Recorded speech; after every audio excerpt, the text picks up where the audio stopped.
আসসালামু আলাইকুম, রিয়াজ টেক মাস্টারে আপনাদেরকে স্বাগতম। আজ আমি আপনাদেরকে দেখাবো উইন্ডোজ ডিফাইন্ডার দিয়ে কিভাবে আমরা অফলাইন মোডে ভাইরাস স্ক্যান করতে পারি। অনেক সময় দেখা যায় ভাইরাসটি অ্যাক্টিভ থাকার কারণে সেই ভাইরাসটি আমরা সহজে রিমুভ করতে পারি না, কিন্তু উইন্ডোজ ডিফাইন্ডার দিয়ে যখন আমরা অফলাইন মোডে উইন্ডোজটি স্ক্যান করি তখন আমরা খুব সহজেই সেই ভাইরাসটি রিমুভ করতে পারি।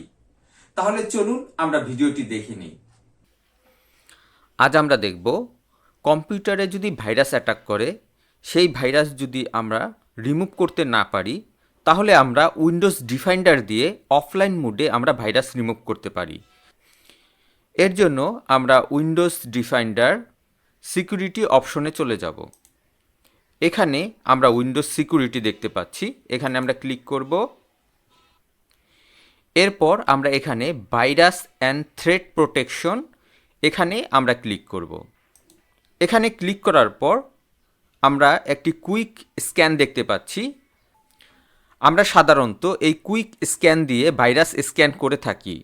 অনেক সময় দেখা যায় এই কুইক স্ক্যানের মাধ্যমে আমরা ভাইরাস রিমুভ করতে পারি না, সেই মুহূর্তে আমাদের অফলাইন মোডে ভাইরাস স্ক্যান করে ভাইরাস রিমুভ করার প্রয়োজন পড়ে। তো এখানে আমরা স্ক্যান অপশন দেখতে পাচ্ছি, এর জন্য আমরা এই স্ক্যান অপশনে ক্লিক করব। এখানে আমরা দেখতে পাচ্ছি কুইক স্ক্যান, তারপরে আমরা দেখতে পাচ্ছি ফুল স্ক্যান। আমরা যদি পুরো কম্পিউটারটি স্ক্যান করতে চাই তাহলে আমরা ফুল স্ক্যান দিয়ে কম্পিউটারটি স্ক্যান করে নিতে পারি। তারপর কাস্টম স্ক্যান, আমরা যদি কোনো একটি ফোল্ডার বা কোনো একটি ড্রাইভ যদি স্ক্যান করতে চাই তাহলে এই কাস্টম স্ক্যানের মাধ্যমে আমরা কম্পিউটারটি স্ক্যান করে ভাইরাস রিমুভ করতে পারি। কিন্তু আমরা দেখব অফলাইন মোডে কিভাবে স্ক্যান করতে হয়। এখানে আমরা দেখতে পাচ্ছি মাইক্রোসফট ডিফাইন্ডার অফলাইন স্ক্যান। আমরা এই স্ক্যান যদি করি তাহলে অফলাইন মোডে সমস্ত ভাইরাস স্ক্যান করে রিমুভ করে দেওয়া হবে। তো এবার আমরা এটা সিলেক্ট করে স্ক্যান নাওতে ক্লিক করব। তারপর এখানে আমরা স্ক্যানে ক্লিক করব। তারপর এখানে আমরা ইয়েসে ক্লিক করব। আমাদের কম্পিউটারটি কিছু সময়ের মধ্যেই রিস্টার্ট হয়ে যাবে।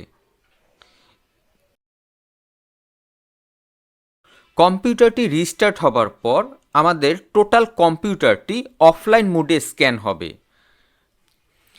এখানে আপনারা দেখতে পাচ্ছেন আইটেম স্ক্যান, আর নিচে আমরা দেখতে পাচ্ছি পার্সেন্ট কমপ্লিট। এটা যখন 100% কমপ্লিট হয়ে যাবে তখন আবার আমরা কম্পিউটারটি ওপেন হয়ে যাবে। তো আমরা কিছু সময় ওয়েট করব 100% কমপ্লিট হওয়া পর্যন্ত।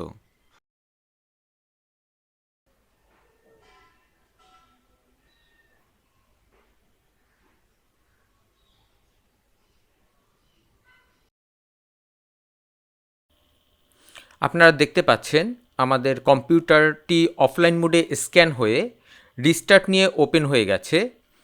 এইভাবে আমরা যদি কম্পিউটার স্ক্যান করি তাহলে আমাদের যেই ভাইরাসগুলি অ্যাক্টিভ থাকে সেই ভাইরাসগুলি অফলাইন মোডে কোনো কাজ করতে পারে না। সেক্ষেত্রে আমাদের অফলাইন মোডে সেই ভাইরাসগুলি স্ক্যান করে রিমুভ করতে সহজ হয়ে যায়। তো আশা করি আপনারা এই ভিডিওর মাধ্যমে বুঝতে পেরেছেন কিভাবে আমরা অফলাইন মোডে ভাইরাস স্ক্যান করতে পারি। আশা করি ভিডিওটি আপনাদের কাছে ভালো লেগেছে। ভিডিওটি ভালো লেগে থাকলে অবশ্যই লাইক, শেয়ার এবং কমেন্ট করবেন এবং চ্যানেলটি সাবস্ক্রাইব করবেন। নেক্সট ভিডিও দেখার আমন্ত্রণ রইল। আজ এই পর্যন্তই। খোদা হাফেজ।